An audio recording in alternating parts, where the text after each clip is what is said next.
Hey guys, how's it going? So recently I had a DNA test done by 23andMe. It's an awesome service to kind of see about your genetics, your medical history, and for me it's really beneficial because I thought I'd share this is that I'm adopted, and being adopted you don't really have any of that prior knowledge, and yeah, so I'm really excited to share the results with you guys. Now throughout my whole life, especially encountering other people who can, like, other Asians who can, like, recognize different Asian faces. People always say I don't really look Viet, and I am from Vietnam, the south part. And many Viets, like, their looks do vary, so I know that. But a lot of people kind of mistake me for, like, Chinese, even sometimes Korean, but it depends, I guess, maybe on the eyebrows. But yeah, so I am super excited that I received the results, and yeah, I'm gonna share what I found with you. So what 23andMe does, it provides you with multiple reports. It breaks it down into ancestry, carrier status, wellness, traits. You can choose to share and compare with other people and other connections you might make, and research. So basically you can benefit them in contributing to their research with maybe your own specific profile of DNA and such. So yeah. So what I'm excited to share with you today mainly was the ancestry part, because I've seen other videos on this and a lot of, like, I guess the Asian ones too. Yeah, so this is what I found. When you do go into the ancestry reports, it breaks it into ancestry composition, haplogroups, and Neanderthal ancestry, and it tells you kind of if you have any Neanderthal variants compared to other customers. So I thought that was really interesting.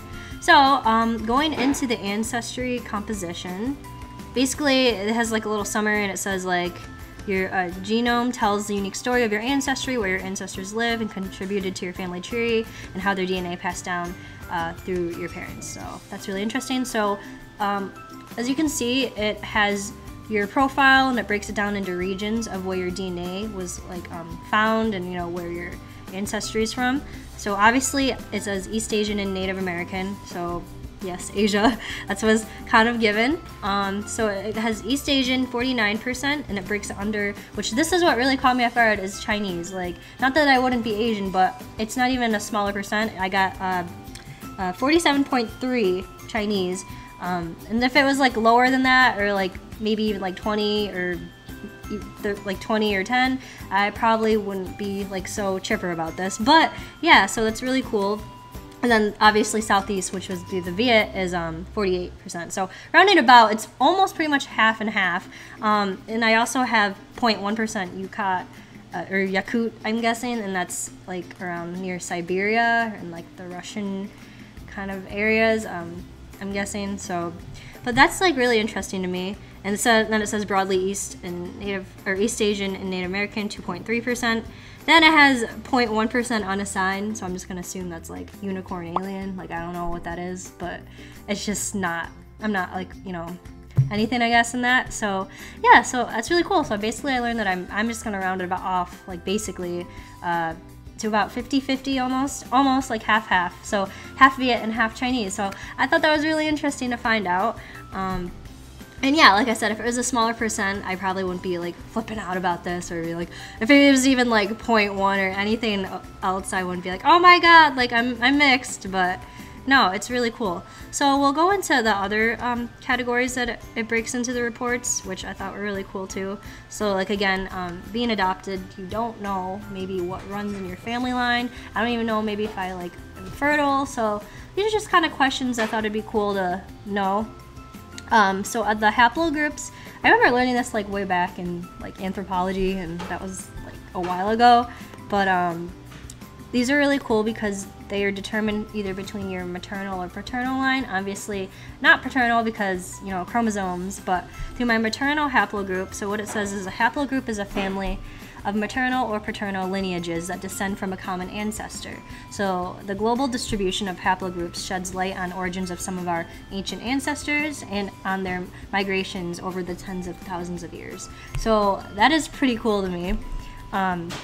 So what it found in mine is that it says subgroup of M7. I'm not really sure what that is. So my haplogroup is M7, age of 40,000 years, and the region's Japan and Australasia. So I thought that was really cool on my maternal haplogroup.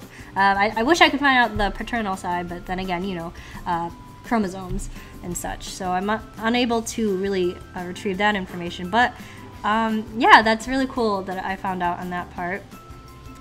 And then what is also really cool that they provide you is the Neanderthal, or is it? Or Neanderthal, I don't know. There's two different ways, I guess, of pronouncing it. So what my results show is, why is my internet being really slow right now? Don't know.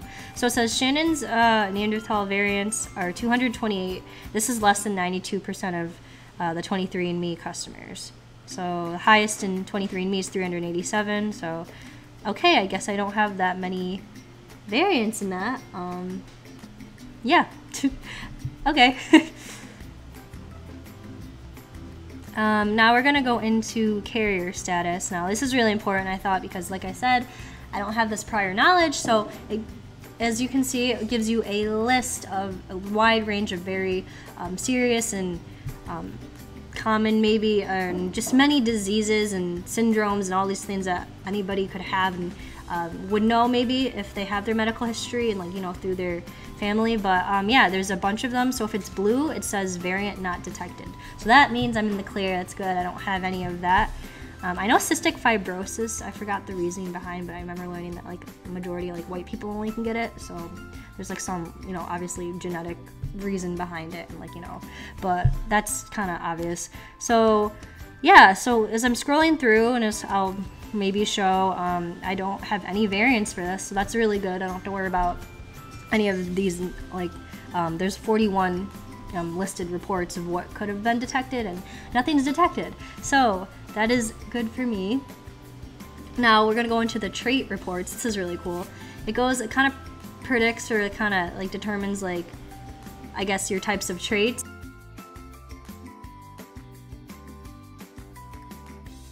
We'll go into, kind of gonna jump around and not go through all of them, maybe, or maybe, I don't know. We'll see where we go.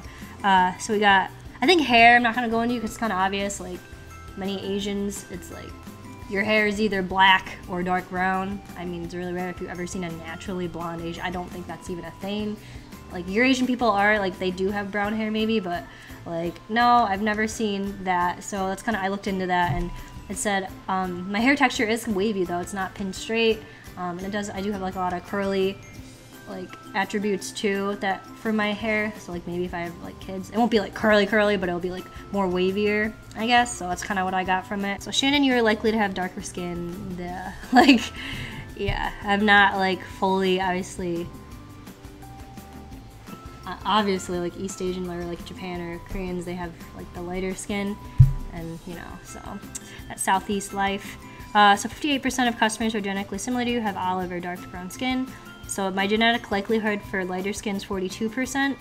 Then it breaks down into very fair, moderately fair, light beige, and then 58% darker skin, so, like, olive, light brown, dark brown. Yeah, that's pretty cool. And I'll go into wellness reports. So it's got, like, lactose intolerant and likely intolerant, which I'm not, which is good because I love dairy and all that, but I did have issues with my gallbladder, and dairy did kind of irritate that, so maybe that's a contributor.